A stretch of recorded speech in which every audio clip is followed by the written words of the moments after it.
एक गांव में एक धनी व्यक्ति था। उसका एक लड़का था, उसका नाम था लड्डू। लड्डू खाली पीली इधर उधर घूमता था, कोई काम वगैरह कुछ नहीं करता था।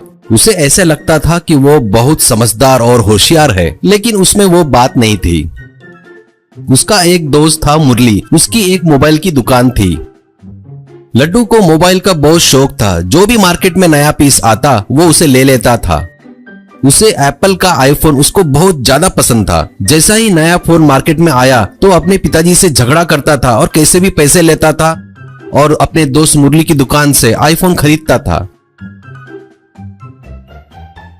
ऐसे ही एक दिन फोन खरीदते समय वो अपने दोस्त मुरली से पूछता है, अरे यार, आईफोन इतना महंगा क्यों रहता है? पर कुछ देशों में ये तो बहुत सस्ता मिलता है, फिर यहाँ क्यों इतना महंगा? मुरली, हाँ लड्डू, दुबई में तो बहुत ही सस्ते में मिलता है, क्योंकि वहाँ इस पर टैक्स नहीं लगता, इसलिए वहाँ सस्ता है। अपने यहाँ आते आते बहुत ज्यादा टैक्स लगता है, इसलिए यहाँ महंगा होता है। लड्डू, तो तू दुबई से फोन खरीद कर यहाँ लाकर बेच सकता है ना? मुरली, ये नामुमकिन है, सिर्फ वहाँ से तुम एक फोन ही ला सकते हो, ज्यादा नहीं। लड्डू, क्यों? हम अपने हिसाब से कितने भी फोन क्यों नहीं ला सकते यहाँ पर? मुरली, अरे नहीं रे, अगर एयरपोर्ट में बैगेज चेक करते समय अगर पकड़े जाएंगे तो जेल भी हो सकती है। इससे लड्डू सोच में पड़ गया। घर आकर उसके दिमाग में यही घूम रहा था, वो इसके बारे में ही सोच रहा था। उसके दिमाग में एक आइडिया आया, मैं अगर दुबई से बहुत सारे मोबाइल लाया तो यहाँ बेचकर बहुत प्रॉफिट कमा सकता हूँ। पिताजी भी मुझ पर हमेशा चिल्लाते रहते हैं, अगर मैं ये काम करूँगा तो उनको पता चलेगा कि मुझ में कितना दम है, उन्हें भी पता चलेगा मैं कितना होशियार हूँ। अगले दिन लड्डू पिताजी के पास जाता है। लड्डू, पिताजी पिताजी, मुझे 10 लाख रुपए चाहिए, मैं बिजनेस करना चाहता हूँ। पिताजी, 10 लाख? क्या बिजनेस करना चाहता है तू? लड्डू, पिताजी ये अभी बताया तो मजा नहीं आएगा, पहले मुझे पैसे दो, फिर देखो मैं 10 के 20 कैसे करता हूँ। ये सुनकर पिताजी ने उसे 10 लाख रुपए दिए। ये पैसे लेकर वो सीधा एयरपोर्ट जाकर दुबई की टिकट लेता है और दुबई जाता है। वहां पहुंचकर वो एक बड़े होटल में रुकता है। वहां घूमते हुए वो मोबाइल की दुकान में जाता है। वहां से वो बहुत सारे आईफोन खरीदता है और अपने रूम में आ जाता है। वापस भारत आते समय कुछ फोन जूते में, कुछ फोन शरीर पर टेप से चिपका लिया और कुछ फोन विग में रखकर विग लगा लिया और वापस एयरपोर्ट में आकर रिटर्न टिकट लेता है। मेटल डिटेक्टर दरवाजे से गुजरते समय मशीन बीप बीप की आवाज करती है।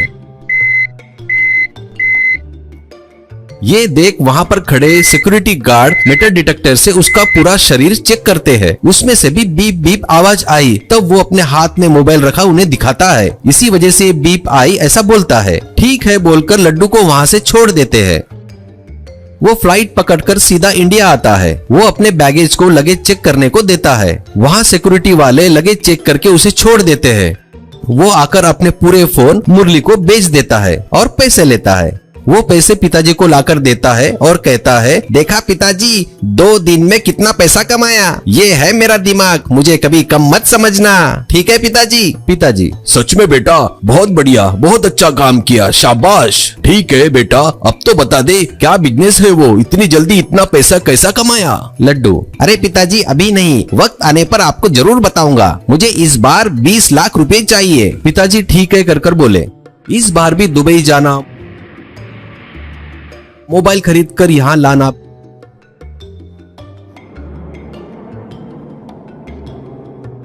बेचना, सब कुछ मजे से बढ़िया जम गया था।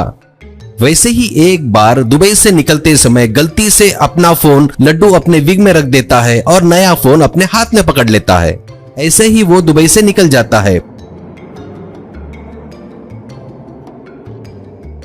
पर यहाँ उसकी चेकिंग करते वक्त उसके फोन की घंटी बजती है। हाथ में पकड़ा फोन देखकर वो घबरा गया, क्योंकि आवाज विग से आ रही थी। ये देख सिक्योरिटी वाला उसके हाथ से फोन छीन लेता है और विग में से आवाज आती देख और विग खींचता है तो क्या देखता है, पूरे फोन नीचे गिर जाते हैं। फिर उसे पूरा चेक करने के बाद उसके पास से पूरे आईफोन बरामद कर लेते हैं।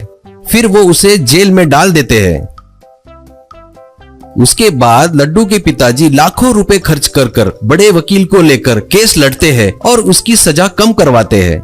अपनी पूरी सजा होने के बाद लड्डू घर आया।